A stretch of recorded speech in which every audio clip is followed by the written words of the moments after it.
Oh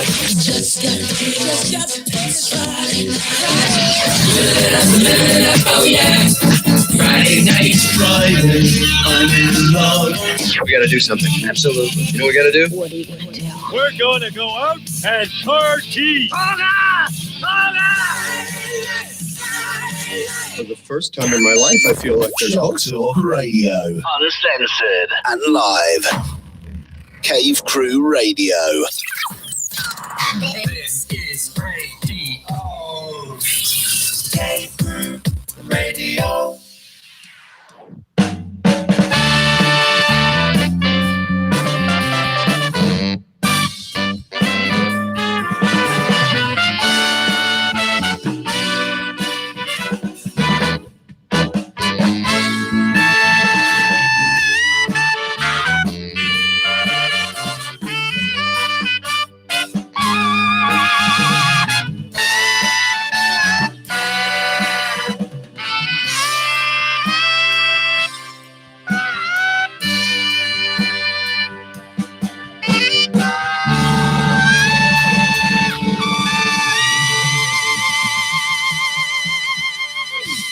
Well, there's the music. It must be time for another Cave Crew Radio pre-show prior to our final show.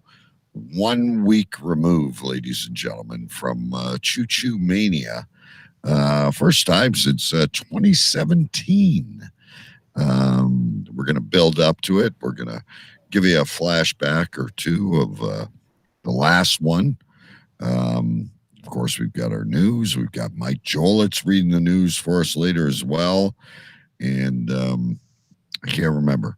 But there's other stuff. There's lots of other stuff coming up in just about 7 minutes. So tell your friends, share the show. And by the way, I'm DK. And Big B's here, I believe. Hi there. Yeah, so a couple things we need to address here on the pre-show. Please do. First of all, before I get into the USA thing, Amanda and Jason are competitors next week, and also regular listeners to the show are nowhere to be found, and that happens on the odd week, but we normally know on Facebook via a map or a link to a restaurant or a cruise where they are, and I've heard nothing. Could it be that they're now deep in training for Choo Choo Mania now that we are 1 week away? They could be deep in training for Cave Crew or Choo Choo Mania. And if they're not, they're underestimating what they're getting themselves into. I love their childish giggles when we throw stuff at them and say, this is what. I don't think they truly know what to expect. Well, hopefully they get a chance to go back and listen to the original Choo Choo Mania and get a feel for what is going to take place next week. Right. And hopefully we're going to do a watch party if all goes well. Right. If not, we'll for sure rebroadcast the original Choo Choo Mania to Facebook and hopefully YouTube and on the homepage. And you and I may not be live, but we can interact with people in chat. Sure. Questions and, that kind of stuff. Very exciting, ladies and gentlemen. And we will give you a sample of one of the fun events that I think was one of both of our favorites from the last one with CJ Ripka, who he went missing since that. He's never been the same. He's slowly starting to make a comeback from what I can see. I haven't seen. See, maybe he's blocked me. I don't know.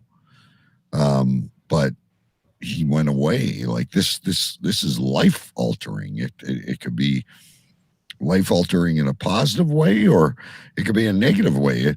It's like that kids show, The Never Ending Story. When they have to cross through those two statues, right? Or through the swamp of sadness. Well, keep in mind that it was a very controversial ending, not in the favor of CJ Ripka. So there was some feelings to be had there. Right. And I don't want that to happen. We have a very happy couple. It's in the spirit of sport, right? Sure. Before we go live, we got about 4 minutes.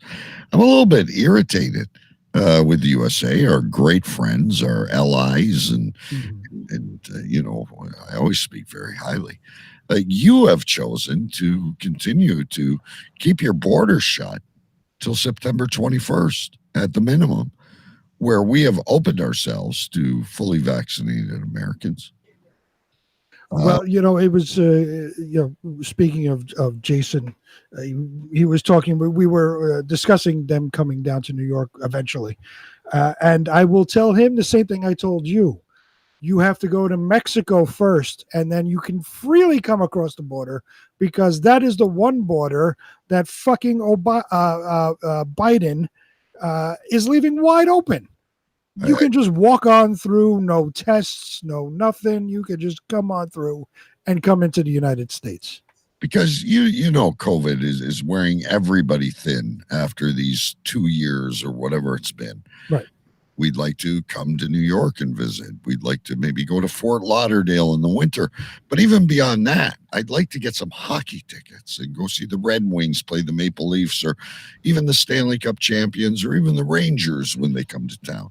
I'd like to go see a Lions football game. Not because of the Lions, but we have things we want to do. We want to contribute to your economy. Well, like I said, Biden is not interested in you contributing to our economy. He's interested in letting thousands of illegal immigrants coming across with or without COVID. We don't know, because he's just letting them through without being tested, without being vaccinated. They can just walk on through and be, bust into several cities throughout the U.S. So hop on a plane, go to Mexico, and then come on into the United States. That's a long trip. And we're going to be talking about planes later on. So I'll fill you in on one reason I won't be flying. But maybe he's waiting for the Canadian election on September 20th that was just called after our show last week. We got Justin Trudeau. Mm-hmm. We got the guy with the turban. What's his name? I call him Jimmy King. I have no idea who that is. You have to explain him to me. Jasmat Singh or so. He's a TikTok star. He's the head of the Socialist Party. He's a Taliban. And then we have O'Toole, who's the Conservative leader, which is our hope to overthrow Trudeau. But the way your election went, there's a lot of liberals in the world today. And look how well that's working out, huh? Well, look how well the last 3 years have been working out for Trudeau, but they like him. I don't, but they do. Biden's been everyone saying, "Oh, Trudeau's got to go. Trudeau's got to go." You see it in the chats, and I don't believe it. I believe when push comes to shove, he's going to win again.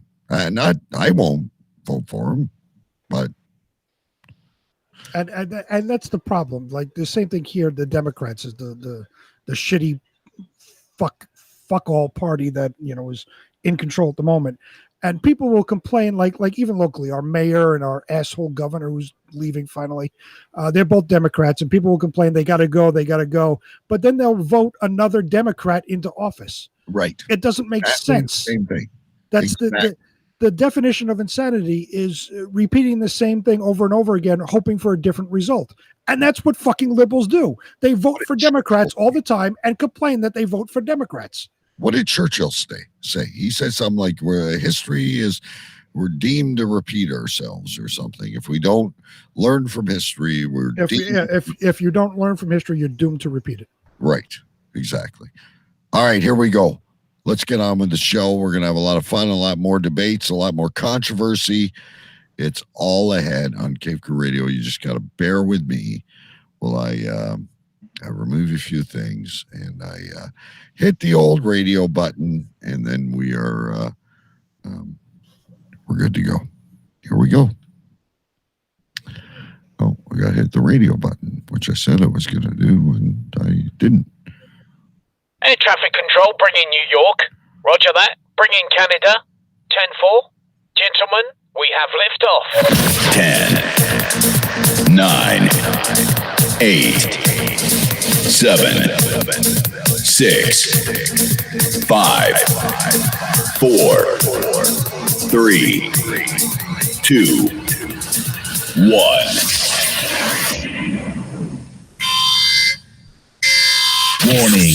Warning, Will Robinson. This program contains bad words. Use caution. If easily offended, Enter at your own risk. It's an endless summer beach party On Cave Crew Radio. There was a time when the world turned their back on men. Men with a dream and savage yearning within them. Legions compelled by passion that knows no boundary. A consuming flame that defies plausible explanation. Battling the forces of domestication, they find the courage to band together to experience the awesome power of the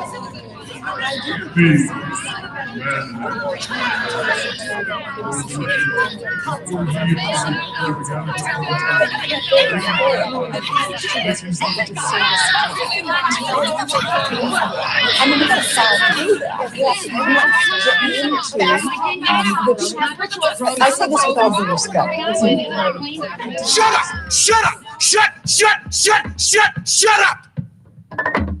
Shut up!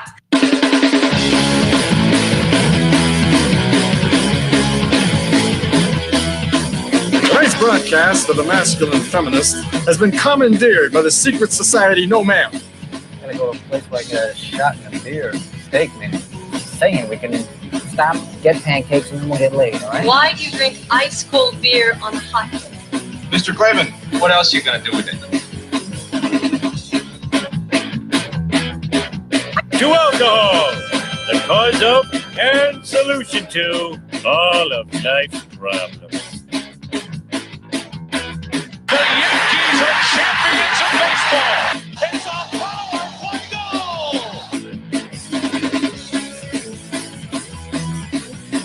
This is Cave Crew Radio.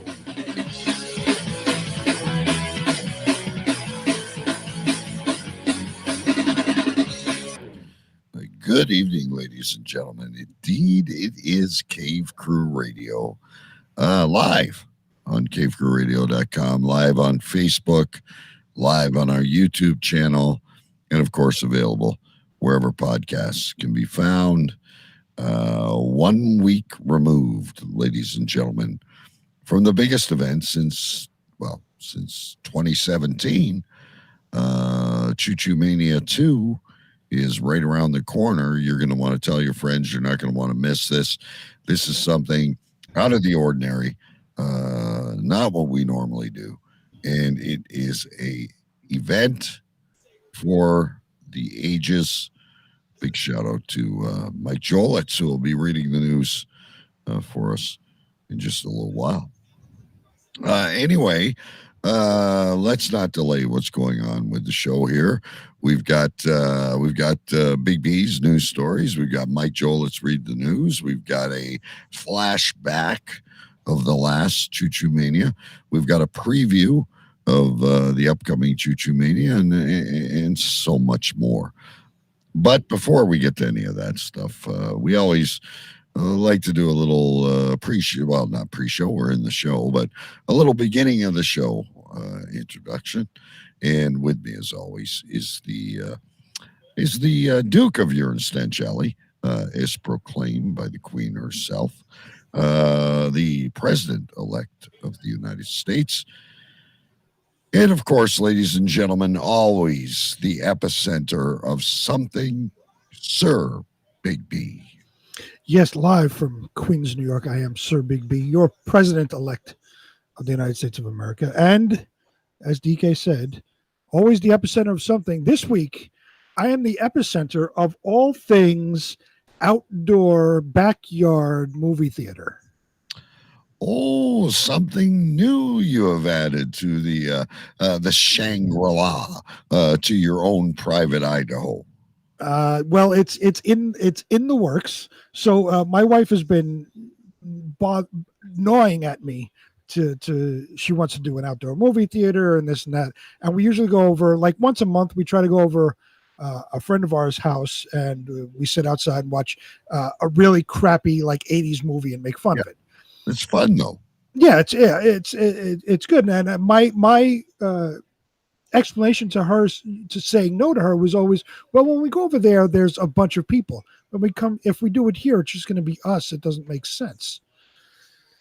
So this past weekend, I was out in the yard. I got a nice brisket flat. I put on the smoker, and it took me about 5 hours to smoke the brisket. So I'm in the backyard, and low and slow. Oh, low and slow, of course. Texas style beef brisket. So what I did was I got my iPad out and I popped it up. And if you recall, I created my own media server on Plex where I have all my movies. I ripped all my movies, put them on the media server. So what I did is pop up my iPad, watched a couple of movies. Now, you know the size of an iPad, and it was tough to see too because it's outdoors. Right. And the sun's shining. Right. So you got to get the right angle and all that. So I'm thinking to myself, I said, you know what? This is actually a reason why we could do an outdoor movie. If I'm sitting out here like for hours on end smoking, meats, I could just set it up in the garage, pull my car out of the garage, set up a screen, get the projector, and put it up in there and just hang out and watch movies. So that's exactly what I did. I bought a projector. I already had an extra Amazon Fire Stick. So I set that up. We have a 100-inch screen projector, a 4K screen coming that should be here on Sunday. Are you going to get 2 of those as well? No. This is through Amazon, not through Jane from Mumbai. Jane in Mumbai. Right. No, it's not going to be through Jane from Mumbai. So yeah, I got a 100-inch 4K projector screen coming. I already got the projector. I set it up. So yeah, we're going to start doing some outdoor movies. You know what this does to me, right? Like I got to look and go, where can I put a projector screen so that we can sit in the hot tub and watch? I have Fire Sticks as well. Right. What's the total investment on this, if you don't mind me asking? Actually, it's not very expensive. The one projector was $170, but it had a $40 coupon through Amazon. So I got it for $130. The screen, it was like 60 something bucks. It was a nice, really under $100 screen, and the Fire Stick I already had. So maybe $250. So basically, what you're doing is these projectors. Mm-hmm. You're somehow doing an HDMI or something into it from the iPad or the computer, so it's just basically an external attachment. Mm-hmm. Yeah, I've already got laptops. I've got tablets, so I've got that portion. I can do the Fire Stick bit. And then you're just waiting until the sun goes down a little bit. Well, I don't think because I have the garage. So I pull my car out of the garage. I put the screen in the back of the garage. It's still dark in there, so I don't even need to. I could do this in the middle of the afternoon. It's still dark in the garage, so I could just let it run while I'm outside smoking some meats during the day. All right, well, leave that with me.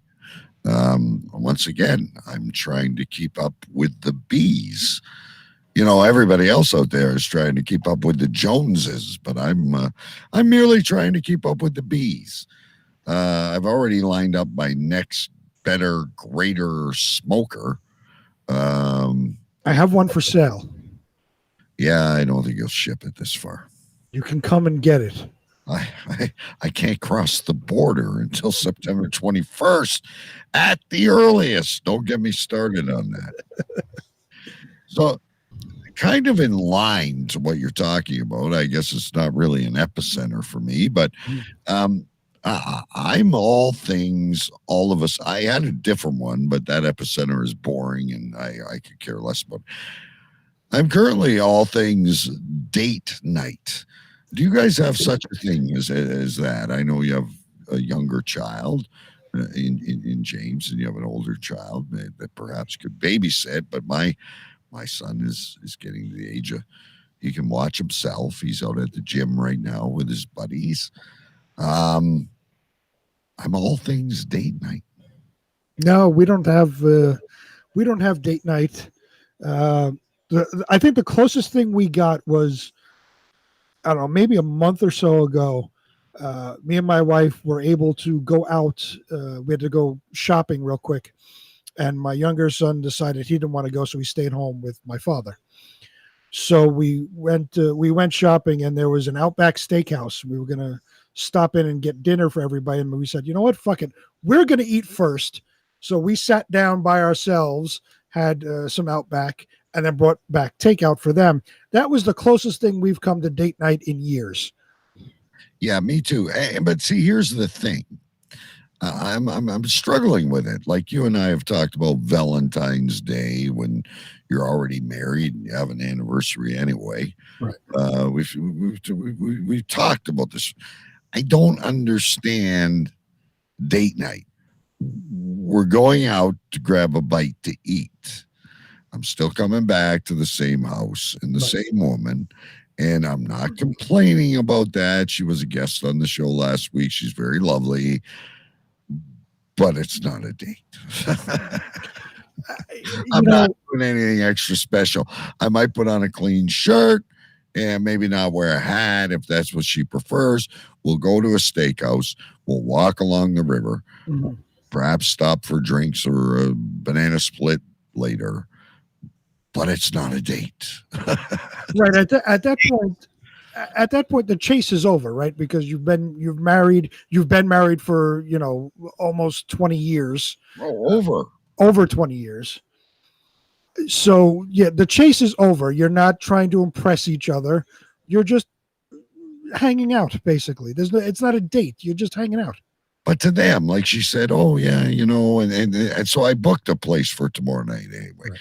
But which is great. I get a good meal and a nice drink or two as well. It's not that I'm against it. I'm against the title. I'm against the theory of it. Like she says, oh yeah, my boss is doing date night every night with his wife because she's jealous because there's a female lawyer at the firm and they talk on weekends, which I'm sure is strictly business. I'm not trying to cause a scandal by any means, but they're having date night. Well, it doesn't have to be called that. We'll go have a nice dinner. We can light a fire in the backyard at the end of the night. We can sit in the hot tub and we can even do it naked if that's what you want, but it's not a date. I think it's just a way to try to rekindle the years of youth, trying to relive those what's something new is around the corner years, where now there's nothing new around the corner. It is what it is. Unless we go to Amazon and get costumes or something like that. I we start cosplaying or whatever people call that are into the comics and the science fiction.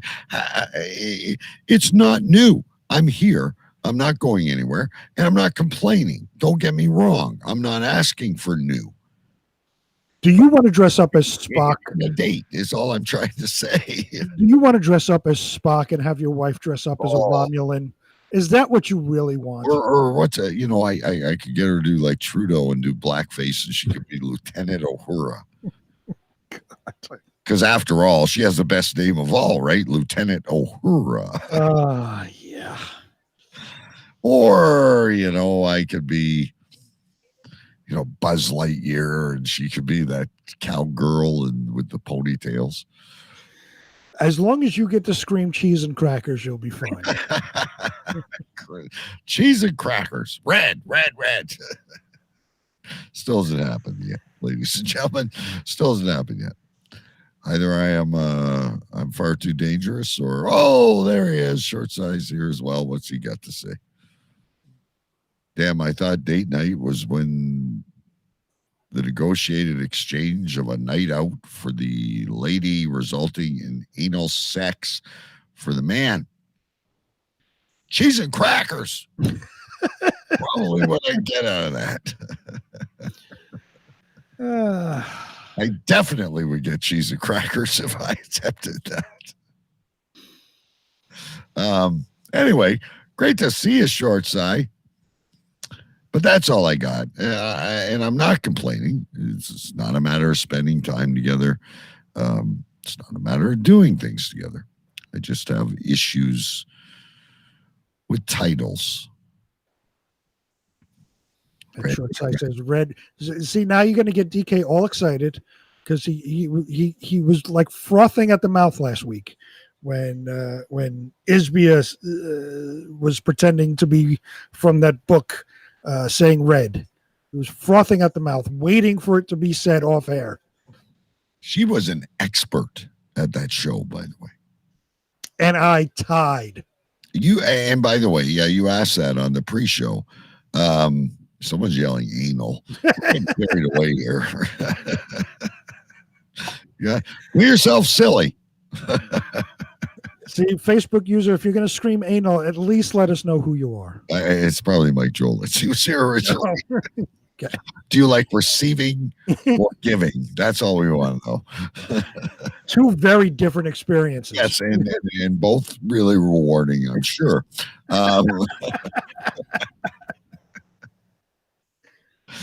Anyway. Leave it up to Short Side coming in and the debate starting about anal sex. Right. Well, he always comes in at the most perfect times, and I think that's why he likes the show so much, is because he kind of, it's like opening the door in Amsterdam. It's like you just don't know what you're going to see. Right. Well, there he is. Speak of the devil. Jason Scott, we're about to talk about you in a few minutes and give you a lead of what to expect. Oh, my God. We were worried about you, Jason Scott, because you're always posting. You're usually like, Jason Scott is using the toilet at 4th and Main in Cornwall, Ontario. And then he'll post a picture of the fucking urinal cake. Right. Look at my take for today. Which, by the way, still nothing. Nothing here. Of course not. The big surprise. The big wow. Nothing here in the US. Anyway, either. Anyhow, no, you don't have to be sorry here, Short Side. Unless one of us yell cheese and crackers or red, you're okay. Or Alex Cardinelli. You can, or Alex Cardinelli really means you're in trouble. Anyway, wait a minute. Before we get going here, which we got to do, we got a lot to get to. You showed me a picture today that you had peanut butter whiskey. Why aren't you drinking it? Oh, I can certainly. Not even having a beer with me tonight. I am. I've been drinking my beers. The excuse the other week was that you had the sniffles, and I understood that. I've been drinking, but you see how far down this is? I've been drinking the beer. All right. When did you open that one? Right before we're on the pre-show. All right. It's 5:00 somewhere. Anyway, so Big B has a fresh bottle, ladies and gentlemen. I know you all get excited about that. It was peanut butter whiskey. Right. I'll crack the bottle. Hang on. There, what a beautiful sound. He said he would start it tonight, but he is especially saving it. And next week you got to put it in the skull glass because it's a. Oh wait, this has a thing on it. I gotta write that down because I don't know if we ever use that in our show notes. But chin, sir. That's what chin. This has a thing. So obviously the name of the whiskey is Screwball peanut butter whiskey. Hang on, let's get you. What's the what's that? Like a collectible? It's apparently they won the Consumer's Choice Award for 2020. It says we didn't just create peanut butter whiskey, we perfected it. So that is them. They won an award. I had no idea this was a thing. But they've won, looks like a couple of things over in the back here. Innovation Award, the People's Choice, and something else. So yeah, they are award winning, and I thoroughly enjoy imbibing. Ladies and gentlemen, it's an award-winning whiskey, and he just drinks it out of the bottle. The guy's got about as much class as. Wait, do you actually want to bring class into this show? Well, I'm just saying, like, you're drinking this award-winning peanut butter whiskey. You could get a glass. I'm not telling you to put it on the rocks or anything, but like pour a little bit into a glass and have a little bit of coof. Okay, so I have really expensive bourbons and whiskeys over there, and I have peanut butter whiskey that's called Screwball with like a fucking lamb or something, a fucking goat or whatever the fuck this is on the front. Shit, yeah, that's like Silence of the Lambs kind of shit. But But do you really want to try to class this up? well, it's award-winning. It's obviously people like it. Yes, and I've drank several bottles of this on this show. Yes, we're well aware of it. What do you do with the bottles, by the way? Do you recycle them or? Yeah, they go in recycling. We have to recycle here. We are forced to recycle, so it goes into the metal and glass recycling bin. Short Size informing me that that whatever Screwball company encourages that you drink it straight out of the bottle. I can almost get the purest of the flavor. I can almost guarantee that they would be very excited to know that I drink it straight out of the bottle every Friday night on Cave Crew Radio. You're like a wino crackhead down in Harlem. All right, where are we going to go first tonight? What do you want to do? We've got a big event next week, ladies and gentlemen. We've got we do have a big event. Jason Scott and Amanda, and we have a little preview, or I guess it's not a preview. It's more a past event. We have a little audio for you to listen to understand what we're going to be doing. Now, we have asked both Jason and Amanda to bring the following things next week: hot sauce, pickled onions, Kentucky bourbon, as best as they can find, and mustard. Why, you ask? Well, they are about to compete in the greatest radio live stream Olympics that you have ever seen, ladies and gentlemen. There's a few events that they are going to do. They are going to play, even though they're not legally married, the newlywed game. They are going to do a prank call of our choice, and we'll get to that in a minute, where whoever stays on the line the longest will win. There's going to be and unfortunately we won't be able to taste these delicious things, Big B, but there's going to be a grilled cheese cooking contest right here on Cave Crew Radio. Big B is going to be hosting the $20,000 pyramid.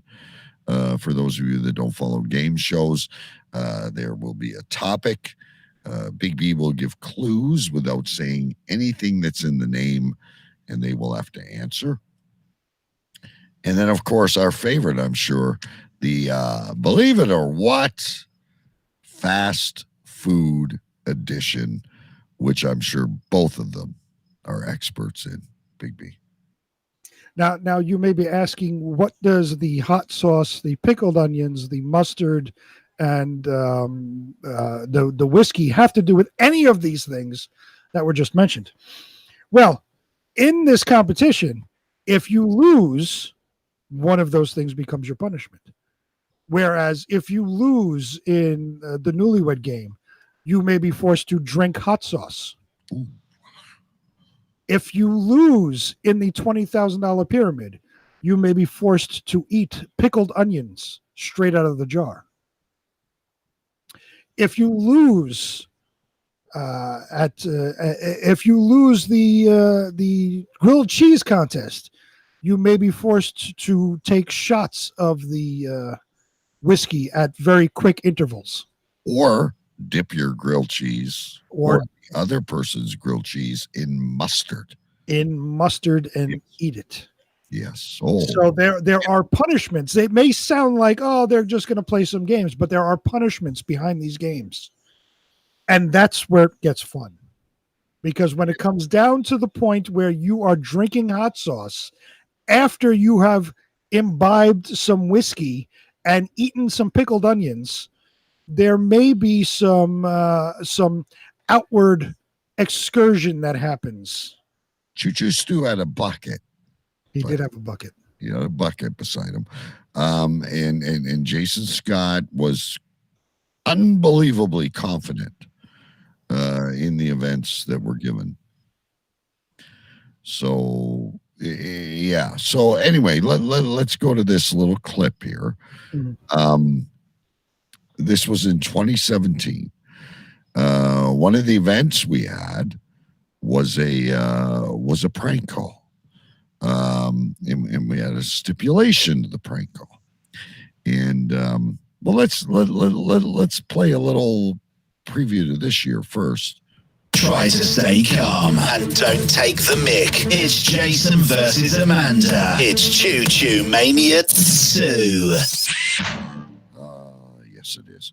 So the stipulation of this event between Ron, real host, CJ Ripka, and Choo Choo Stew, there's a history to this. Their animosity with each other kind of built up to this event. It was like a WrestleMania, which kind of gave us the idea, and we're hoping to air this for you next week on the Facebook page and on YouTube and on the homepage, so you guys can watch the original. The audio production is nowhere near where we're at now. It was 2017. It was cutting edge then, but it was still a fun show. So they had to call a pizza place, and they had to spell their order. So here's CJ Ripka's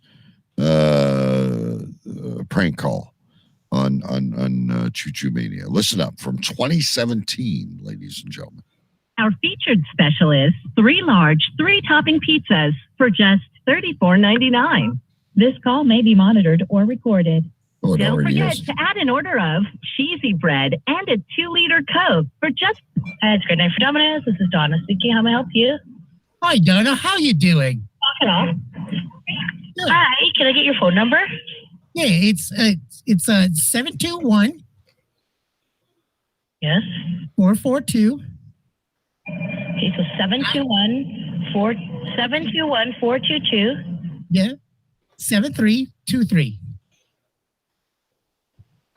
Okay. Hello? What's your address? It's 422 Seymour Street. Yes. Sorry, what street? Seymour Street. I don't know what. Cross Street. Hold on a second. Hey, babe. What is this? What's this hotel we're in? Okay. It's like a Regent. Regent Hotel? Yes. Okay. What room? 205. 305? 205. 205. Okay. Yes. Could you tell me a little bit about your specials? Which special are you looking at? It's the one that was on the call when I came on. Okay, 1 second here. So any large pizza with any bread side and 10-piece chicken side for $25.99, I believe. Okay, that would do just fine. How many toppings can I get? Whatever you would like on that. Okay. Can I get some SAUSAGE? I'm not sure if that's the right way to spell it. Yes. And I need extra CHEESE. And I would like, please. Okay. And just let me know when you're ready. Sorry, that was sausage, and what was the other topping you wanted? It's CHEESE. And I would like some PEPERRONIE. I don't even know how to spell it. Shit. I'm sorry, excuse my language. I apologize. Okay, so why don't you just say the toppings instead of spelling? Well, because it's kind of one of my OCD things. I just spell things out just when it comes to something like dairy and toppings and stuff like that. Hey, babe, can you tell me what else you wanted? Okay, GREENPEPERS and ONIONS, and that should do it. Okay, just 1 second here. Thank you very much. Hey, what type of crust would you like? Regular crust or thin and crispy? Oh, that's a good one. That's a good one. Oh, gosh. Do you have like a NEWYORK style crust? Sorry, I don't know which one that is. Okay, how about we just go with the THIN and CRISPY? So our crust is regular or thin. So the regular crust is like bread. Okay, let's go with the THIN. Okay, so the regular crust, and what would you like? Chicken? Okay, so that's all we got with that, ladies and gentlemen. I do believe CJ Ripka won the point for that. And one of the controversies, and listening to that, I remembered when it was Choo Choo Stew's turn, he also had to spell the ingredients, but what he would do was say it and then spell it. Right. So he would say, I would like a large pizza with pepperoni, PEPPERONI. Yes. And there was controversy. That was the start of the controversy that CJ said he was doing it wrong. But I think we gave CJ the point for that one. We're going to have to wait to relive the event. This is better than Hogan and Andre the Giant, I'm telling you. Let me see. I'm going through an old book. Yeah, go through your book really quick. But I, now listening back to that, was very impressed with CJ's ability, because here's what the prank call is. Whatever we throw at Amanda and Jason, and I'm absolutely shocked they're not watching, because this would be kind of tipping the hat in one or the other's favor. But whatever you need to keep the other person on the line the longest. So I know you and I are still discussing the way the call will go, but this was an excellent thing. We may just duplicate this. It's like, why redo history when it works so well?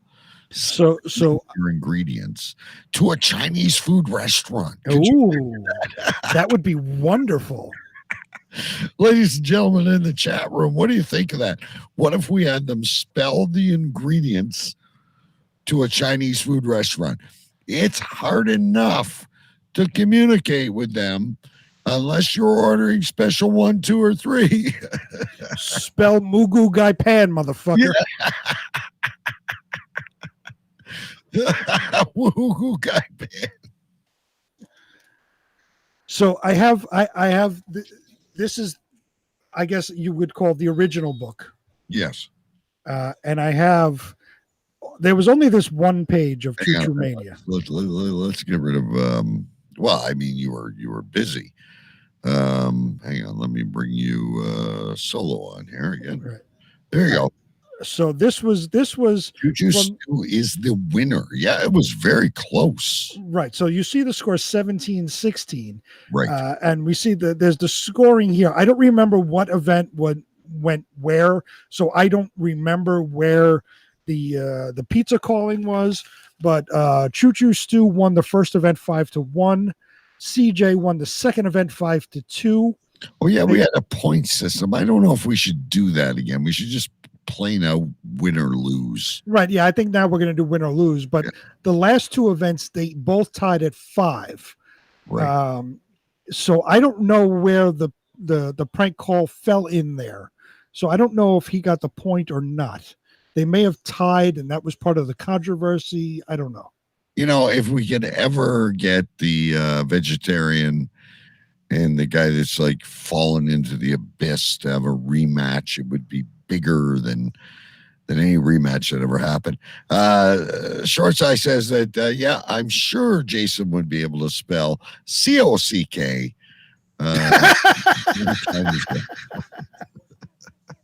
Oh, I can't wait. Set your alarm clocks, ladies and gentlemen, and tell your friends if there's one show you want to listen to. I do believe this may be the one. Wouldn't you think? You know, I'm looking back at this. I'm looking back through. There's other show notes in here, and I have down something called retarded beard oil. I would love to know what we were talking about with retarded beard oil. You have to go back and listen to every show since 2015. This is why we started naming shows. I don't even know where it began. I don't either, but this is, and I have the election from 2016 in here. Oh, I think at an auction for charity, you would definitely be able to raise a lot of money with that. There's a lot of stuff in here that I obviously don't remember what exactly for a copy, and how much would you pay for a copy of that book? There's so much in there. This is the original book, by the way. It's it's just a scribble before we designed our own. Right, and I had a flood, and it was on the floor, so it's kind of waterlogged and all. But that makes it even more valuable. There you go. It's all kind of fucked up. Look at that.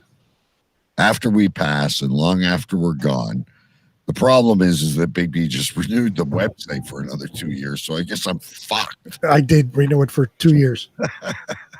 So I guess I don't have much else to do but stay for another 2 years. Which, by the way, season 8 begins in right after Endless Summer Beach Party. So we'll need some new cartoons or something. All right. There you go, folks. Lots to look forward to. We guarantee you're going to have a good time. We don't know what to expect. You don't know what to expect. We just get the events out there. Shit happens. I'm sure they'll both be there on their fucking phones, and hopefully they're able to log in. If not, by hook or high water, we're calling them on Messenger, and we're going to make this damn thing happen in 7 days' time. Choo Choo Mania 2, 18, 19, 20, 4 years in the making. We always planned on a second, but never. We did. But this is the highlight of the end of the summer. Because we always say there was controversy at the end of the original Choo Choo Mania, with Stu winning by 1 point. Choo Choo Mania 2 was supposed to be the rematch. Right. And then, don't forget, he cheated, and he admitted later on. Well, several years later. Remember, he started to get that Buddhist conscience about him. Right. He's like, I got to admit to you guys, I filled the beer with water, and but that sucked because we made sure they had the caps on, and that's just cheating. You're only cheating yourself in the end. That very true. No, but if you can celebrate a victory like that after cheating, you're only cheating yourself, not us, not the listeners. And I hope to have a clean, unscandalistic Choo Choo Mania in 2021. We deserve it after this few years we've been through, for sure. And I remember the as we were planning Choo Choo Mania 2, the rematch, we had a sub card on there where I was going to face Scotty the producer in trivia, and I believe you were going to were going to face Rich in some event, and then we were going to have the main event of the rematch between CJ and Stu. It was almost going to be like a card. Yeah, it never happened. But look, we're on the right path, and who knows what will happen. Maybe like that Tournament of Champions that somehow we lost with our intro. Maybe we could do a Tournament of Champions of Believe It or What, and the winner would finally get to meet you at the end. Ooh, I like that. That's maybe something coming up for season 8. I like that idea. Your imagination, whatever you can imagine. The show's been on for so long. We need a little injection of creativity, which we always seem to get. But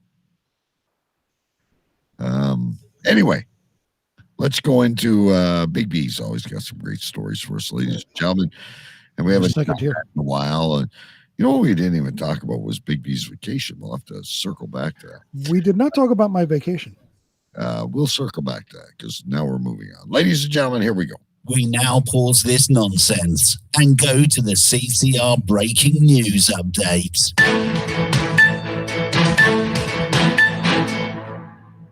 Hey, good evening. And now the rest of the story. It's time for this week's weird news. Now over to the CCR news desk with senior correspondent Big B. And of course, Big B's always got some great stories in store for us. What is story number 1, Big B? The headline reads from The Guardian, United Airlines reminds crew not to restrain unruly passengers with duct tape. Don't do that. Please don't restrain passengers with duct tape. United Airlines has asked its employees not to use duct tape to restrain unruly passengers. In a memo sent to employees last Friday, United flight attendants were urged to please remember that there are designated items on board that may be used in difficult situations, and alternative measures such as tape should never be used.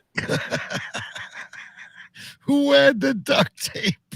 They must have watched Red Green. As pandemic restrictions lift, flight attendants across the U.S. have been grappling with an unprecedented rise in unruly passenger behavior. The United memo came soon after American Airlines flight attendants restrained a woman with tape after she tried to open the plane's doors during the flight. Crackers and cheese. Alex Cardinelli. Shortly after that incident, duct tape was used on Frontier Airlines when attendants restrained a man in his seat after he acted aggressively and allegedly grabbed an attendant's breasts. So wait a minute. There was not just one duct tape incident. There was two. Okay. Neither one of them on United Airlines, by the way. The first one came on American Airlines, the second one on Frontier Airlines. So United Airlines is taking the proactive measure and saying, hey, don't use duct tape on our passengers. Are they allowed to use Gorilla Glue? It doesn't say. Okay. It's way back in 2003. The airline duct tape. Huh? This is when it happened? No. Oh. This is recent, but going backwards. Way back in 2003, the airline did duct tape a disruptive passenger on a flight from Honolulu to Los Angeles after he began talking and wandering the aisle, pacing and reading the Bible. It was right after 9/11, so I would assume everybody's afraid, and they duct taped him immediately. Right, but he was a good guy. He was a good guy, I guess. Yeah. A few years later, in 2008, the airline used duct tape on a passenger after she became violent on a Chicago-bound Puerto Rico flight, fighting attendants and grabbing other passengers. Tape was not used in 2017 when airport police officers dragged a doctor off United flight in Chicago after he refused to give up his seat to employees of a partner airline. I remember telling that story on there about the doctor.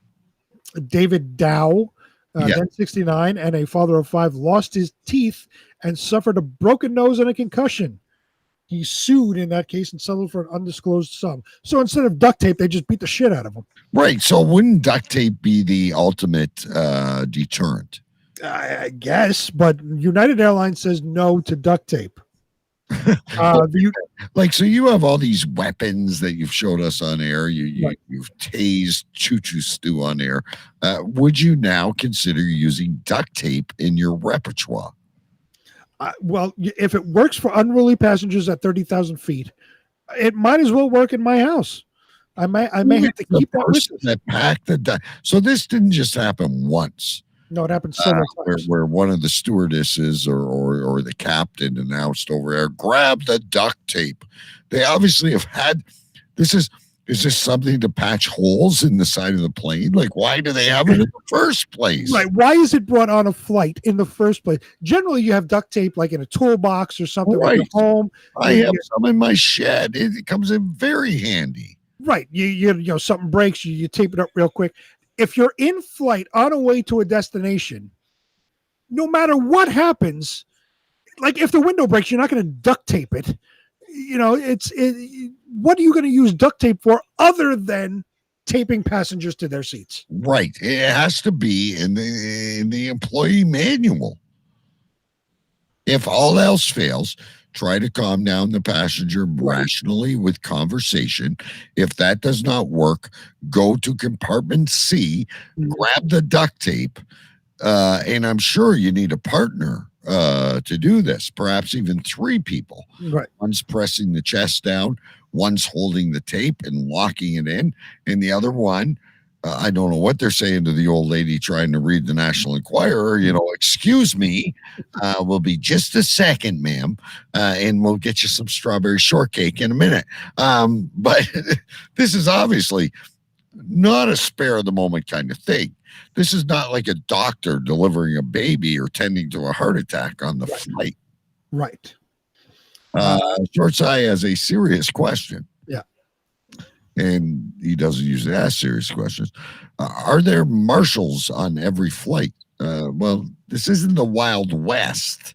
Well, no, the answer is no. And right after 9/11, there was an increase in air marshals that would have been on most, I think it was domestic flights. But, you know, luckily as we are, shitbag Obama kind of canceled that because Democrats love criminals.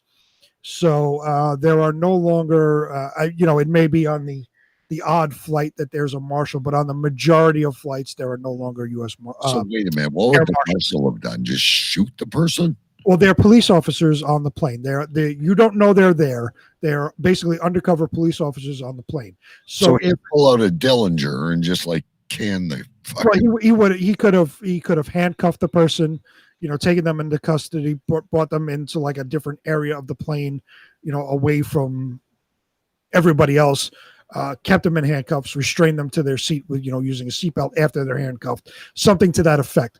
But, you know, liberals don't like that.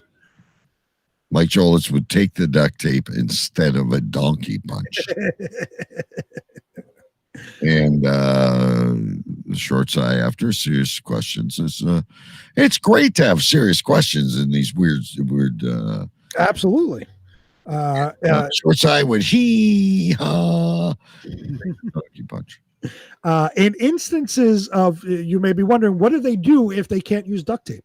Well, in instances, that was the first question that popped in my head. Do they use dish soap or toilet paper? In instances of disorderly behavior, United said employees should resort to standard de-escalation measures, which include the huddle process. Ooh, do tell. This involves discussing the situation with the captain, customer service representative, and ground security coordinator for evaluation and solutions. So in this instance, you're going to ground control with the captain. Ground control, this is Major Tom. We have a person going crazy in cabin A. What do you advise? What does the manual say? Just a minute. I'm working from home. Let me get my binder.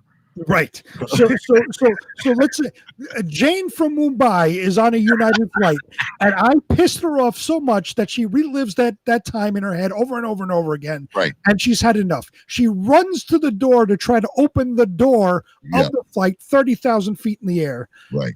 What do the attendants do? They do the huddle process. The huddle. As Jane from Mumbai is feverishly pulling at the door trying to open it, they are huddling, calling ground control. Ground control to Major Tom. Well, a bunch of people are going to evacuate like diarrhea at 20,000 feet. Right. Your plane is about to nosedive into the Rocky Mountains. Ground control, what should we do? Jane from Mumbai is feverishly trying to pull the door off its hinges. I vote for duct tape. I am now a serious fan of duct tape opposed to the huddle. Attendants were also directed to use the safety manual to guide decision making if they feel a customer should be denied onboard service. Employees were also reminded that in the event they are unable to reach an agreement with the customer about one of our safety-related policies, they should follow their regular de-escalation and training processes and always use their best judgment. Which is duct tape. Exactly. It obviously works. I was skeptical at the beginning of this story, but after, you're not going to negotiate with an airline, Karen. Okay. It's right. You might as well go right to the duct tape. Your customer service is going to be on another line. The captain's busy, fighting air turbulence, and the safety manual is not readily available. Jane from Mumbai has had enough.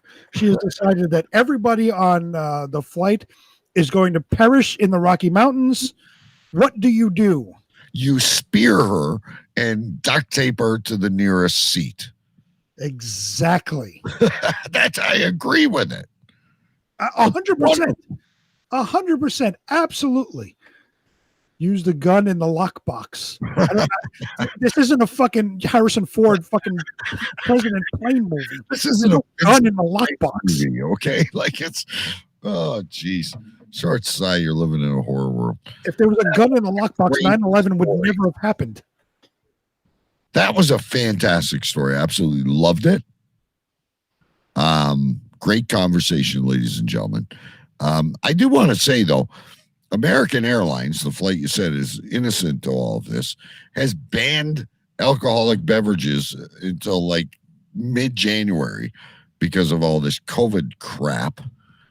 And A, I need a cigarette, and B, I need a drink. You take both those away from me on a flight, and then fucking Jane from Mumbai needs to be duct taped. I'm not going to be very solid by the time I land on the ground.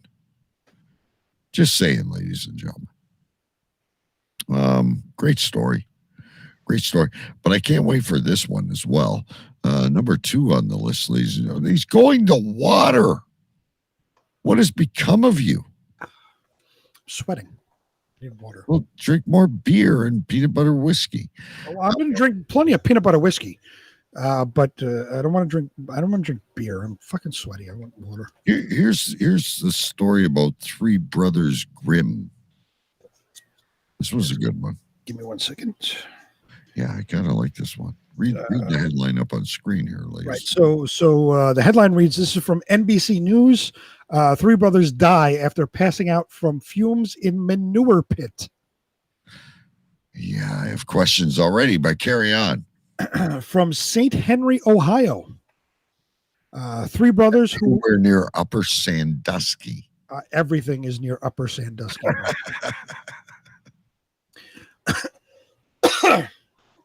3 brothers who were trapped in a manure pit on their livestock farm after being overcome by fumes have died, authorities said.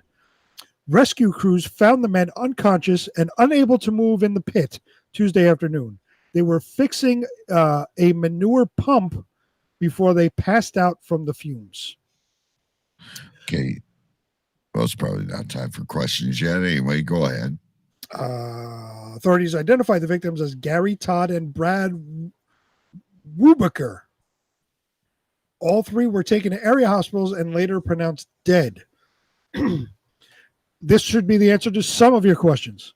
Manure pits are common on large livestock farms and are used to store waste before it is used as fertilizer on fields. However, the pits can produce dangerous gases including hydrogen sulfide, methane, carbon monoxide, and ammonia. They're shit. I have a question that's not answered in this. Well, I have many questions over this one. This is more complicated than the duct tape. The duct tape means what kind of, like a pit, like an outhouse hole, like. So that's where I'm going with my question. So they say manure pits are common on large livestock farms and are used to store waste. So is there like one guy assigned to shit duty on the farm where he has to go out and scoop up all the shit and put it in a hole? A manure pit, I would guess. And it's stored there until it's used as fertilizer on the fields. Why don't they just use it as fertilizer in real time? Why don't they just like put a rototill? I agree, and like dig it into the ground as they go. What do you need a pit for? I don't know. Do they shit that much? I don't know. This is common on large livestock farms. So I'm assuming large farms with cows, I guess that are raised for slaughter, for meat and all that stuff. But I can't picture. What are you fertilizing then? If you're just killing the animals for food, you're not growing tomatoes or corn. Well, you have to fertilize the